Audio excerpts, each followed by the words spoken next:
Well, guys, welcome to Conversations. My name's John Thomas. I have my friend Robin McMillan, and we are going to be having some fun today.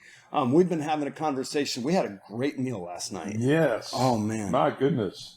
That was nice. I could do that again. How about you? Well, we might have to. We'll see.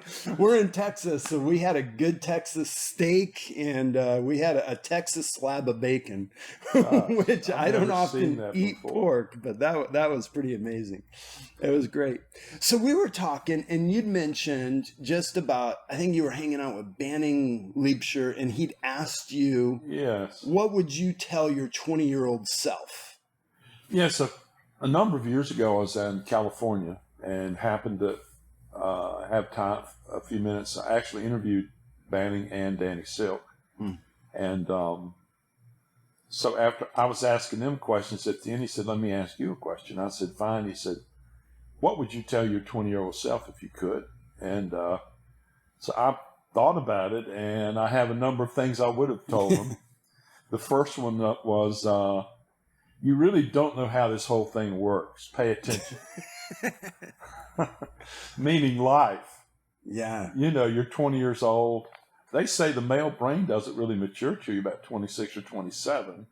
Wow. So you're 20 years old. You're not even fully formed yet, even from maybe a physiological, psychological perspective. So, yeah, pay attention. You don't know it all.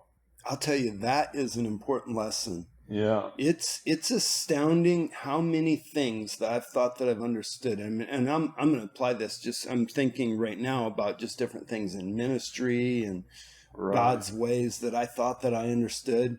And then I had a conversation, or he showed me something, and all of a sudden it's like, I didn't know anything about that.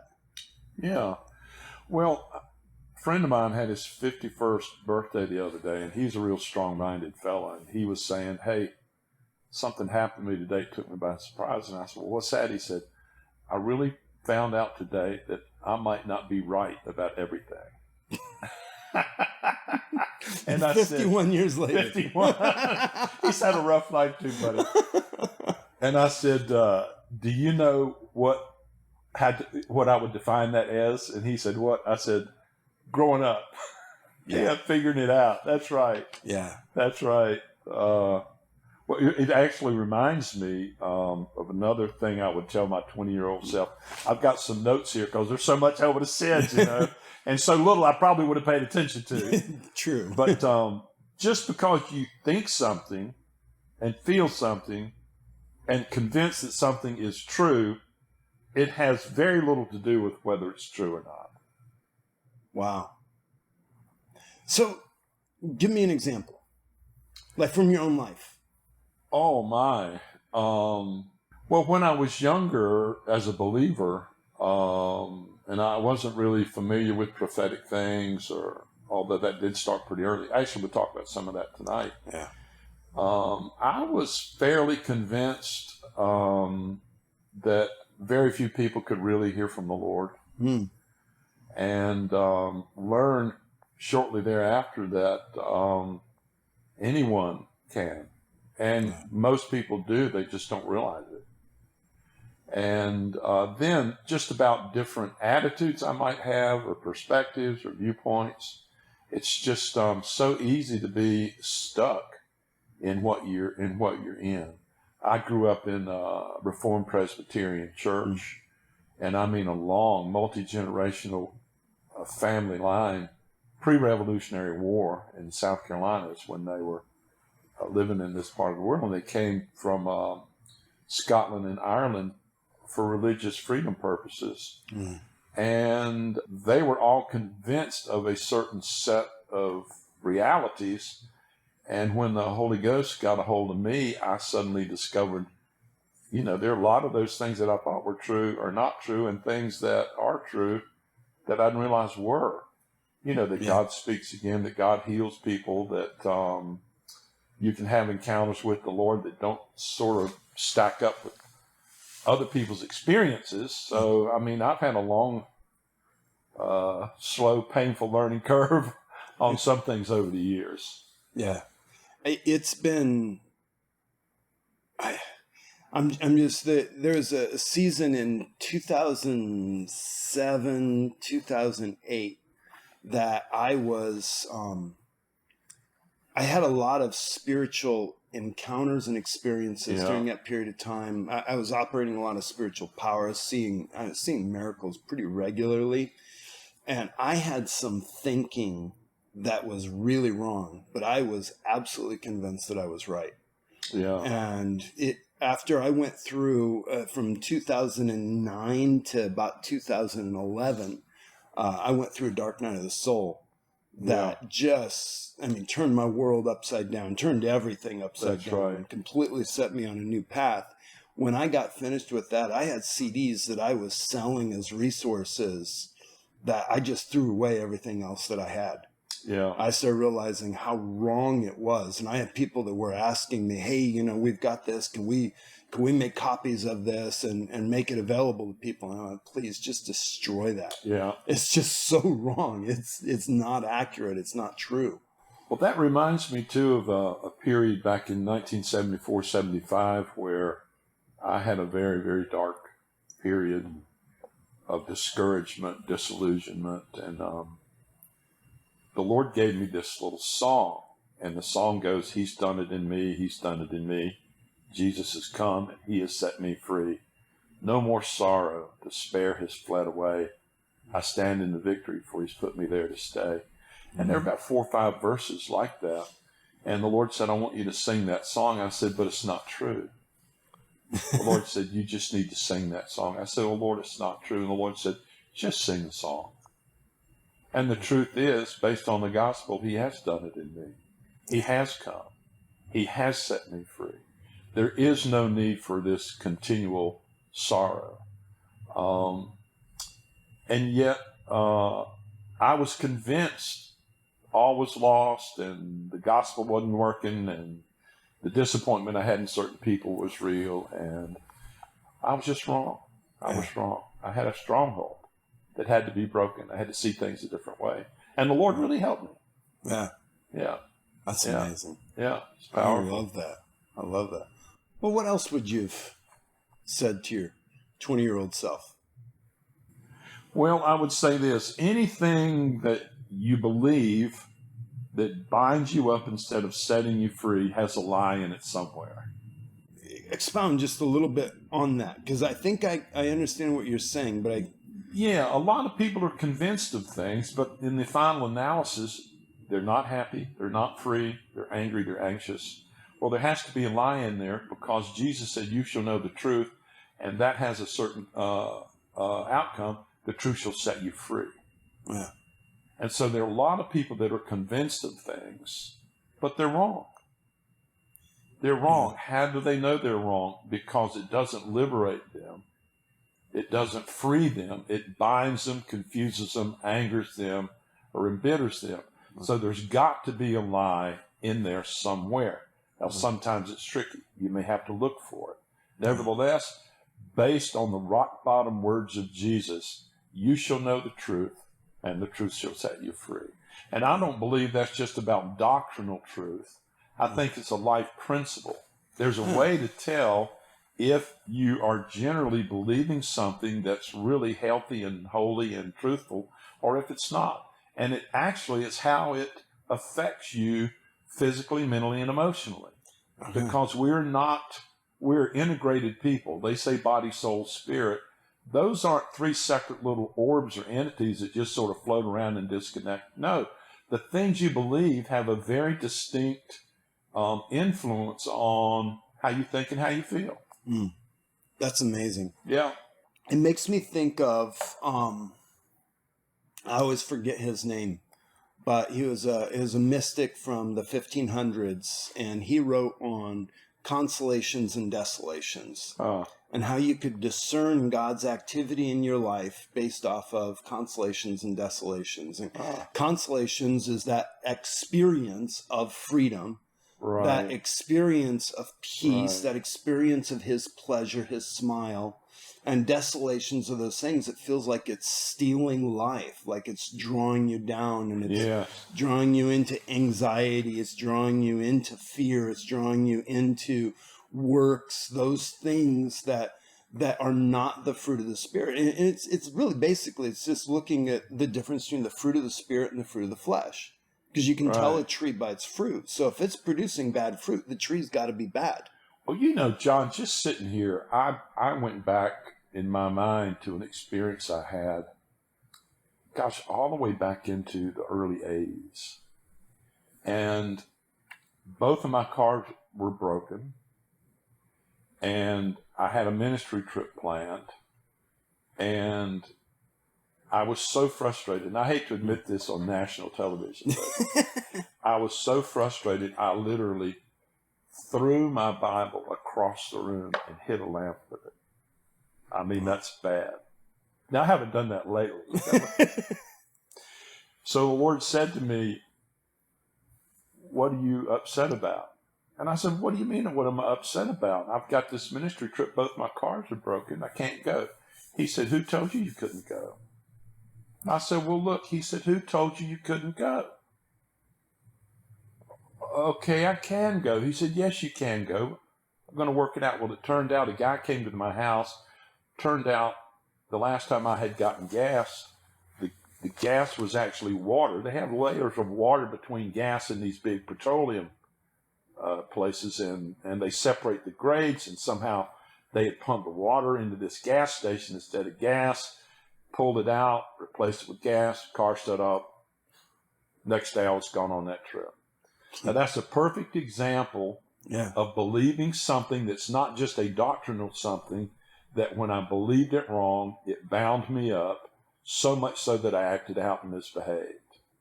Yeah. But when I changed what I believed about it, based on how it affected me, the old thing started turning around, and the Lord showed me a way through it.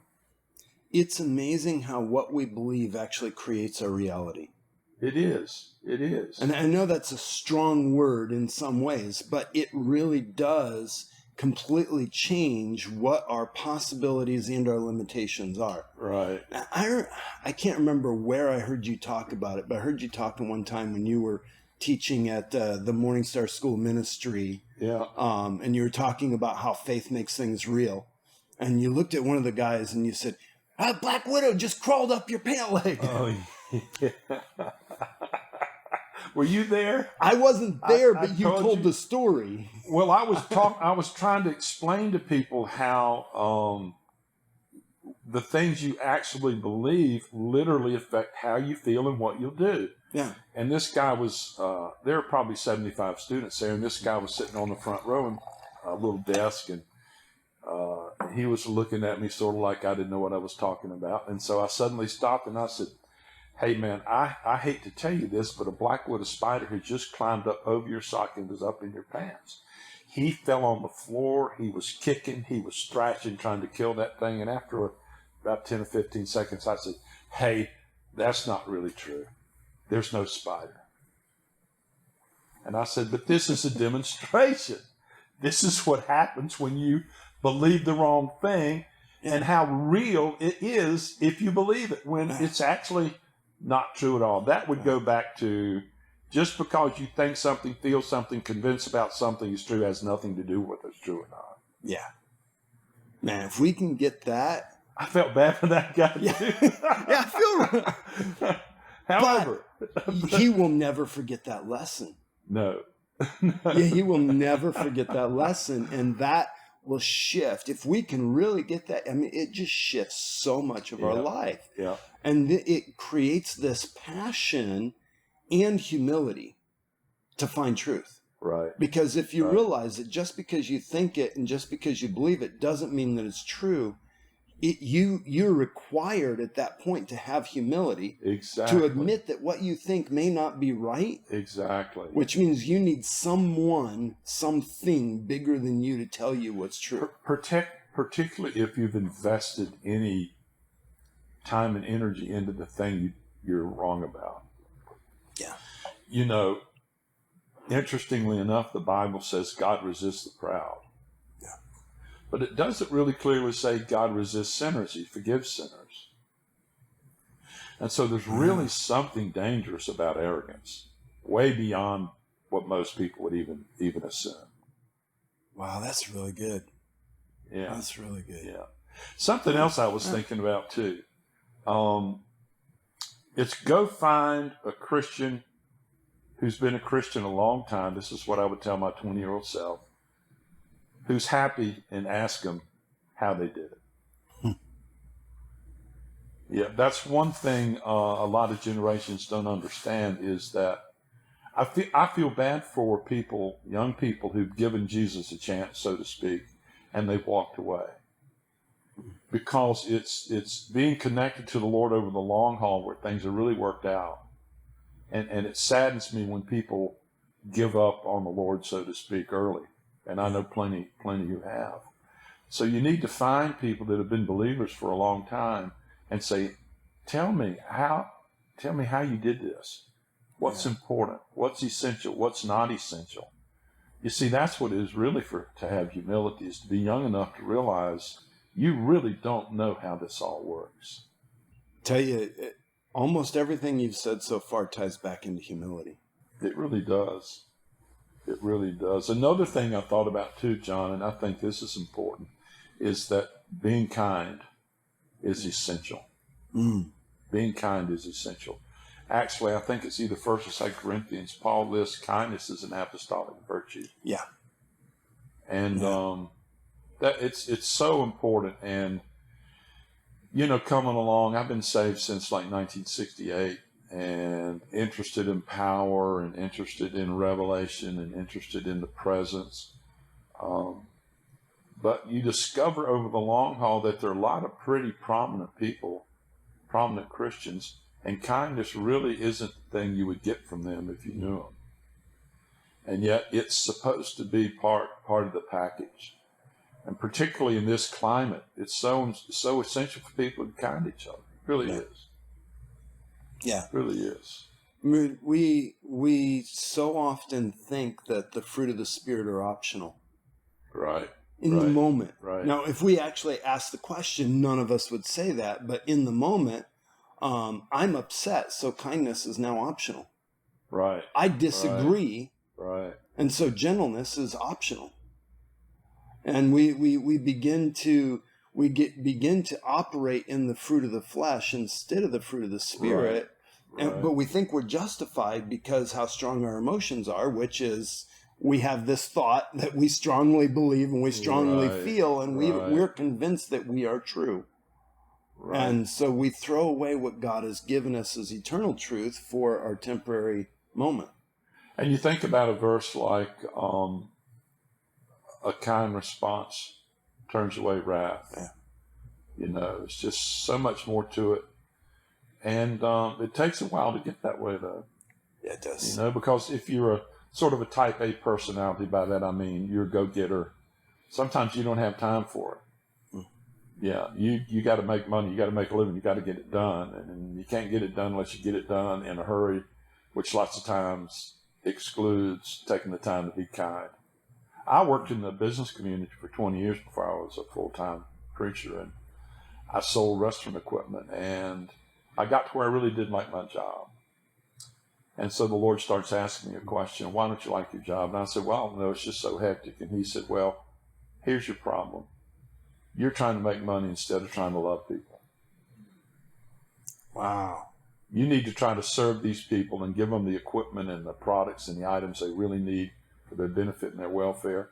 And you'll quit being bored and you'll quit being frustrated with your job. And there again, it was just again about having the viewpoint of God in my life that could make a difference in how my occupation went, how I looked at my job, all of that. So it's just so good for the Lord to help us and speak into our lives, isn't it? It's needed. Yeah. Necessary. Yeah. Oh, that's awesome. Yeah. Anything else that you'd... Well, I have this thing out of the book of Jeremiah.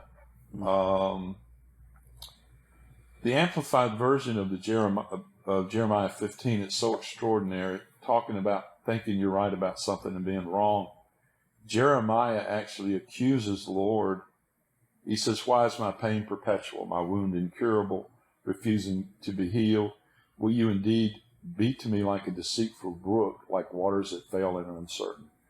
So one of the most prominent Old Testament prophets who really, really knew the Lord accuses him of being unreliable, unfaithful. And so the Lord says to Jeremiah, if you return and give up this mistaken tone of distrust and despair, then I will give you again a settled place of quiet and safety, and you will be my minister. And if you separate the precious from the vile, cleansing your own heart from unworthy suspicions concerning unworthy and unwarranted suspicions concerning God's faithfulness, you shall be my mouthpiece.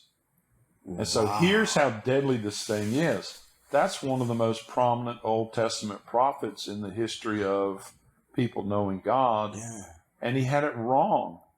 And the way he had it wrong, well, the effect of having had it wrong was that he felt deserted and all of that.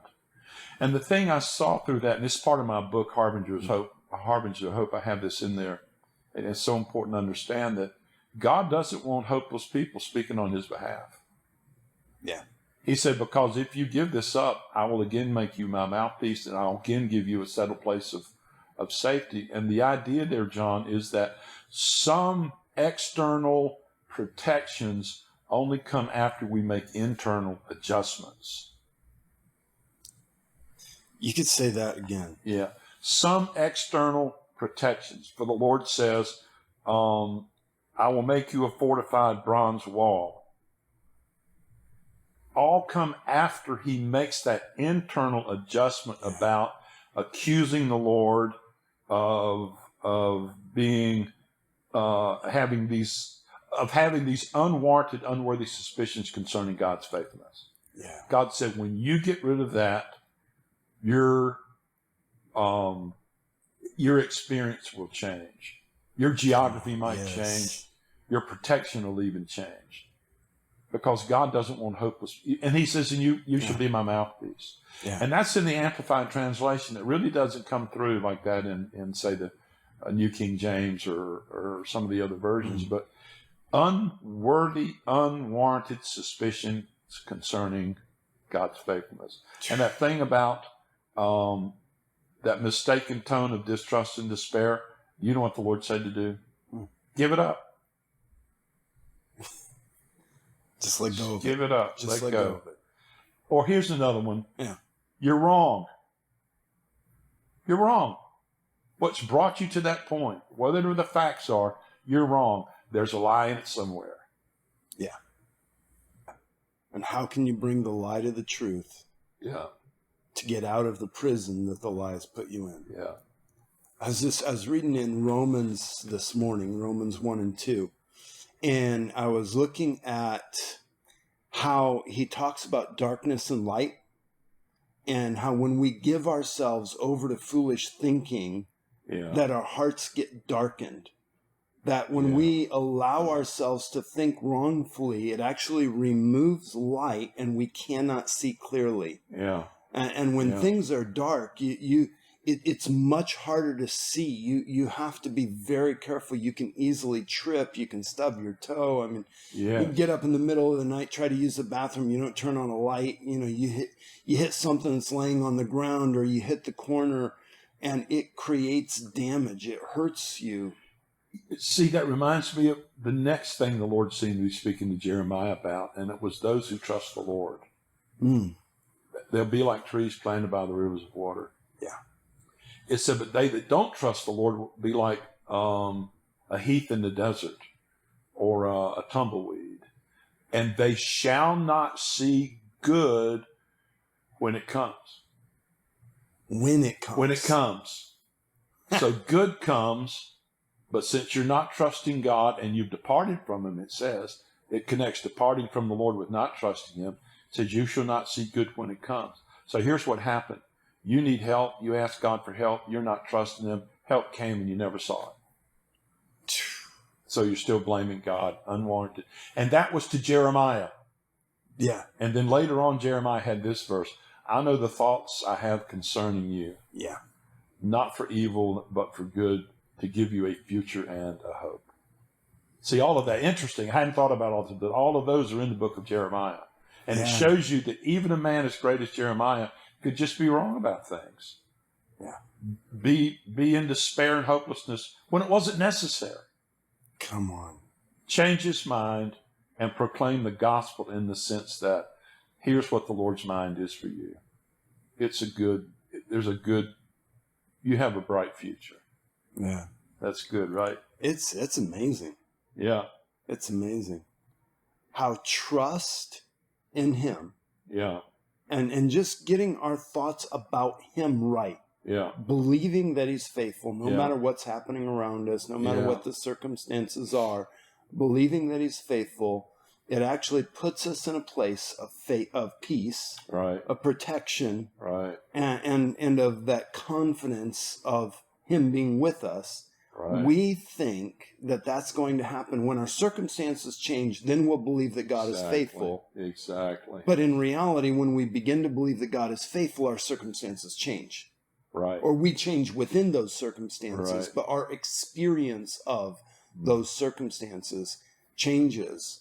And I think we spend so much energy and effort trying to fix everything around us, and we don't spend enough energy trying to fix our own heart and steward our own self. I agree. And it's so important. Yeah, David said, I believed to see the goodness of the Lord in the land of the living. Sort of sets the process. I believed to see the goodness of the Lord in the land of the living. Yeah. Yeah, believing God's so important.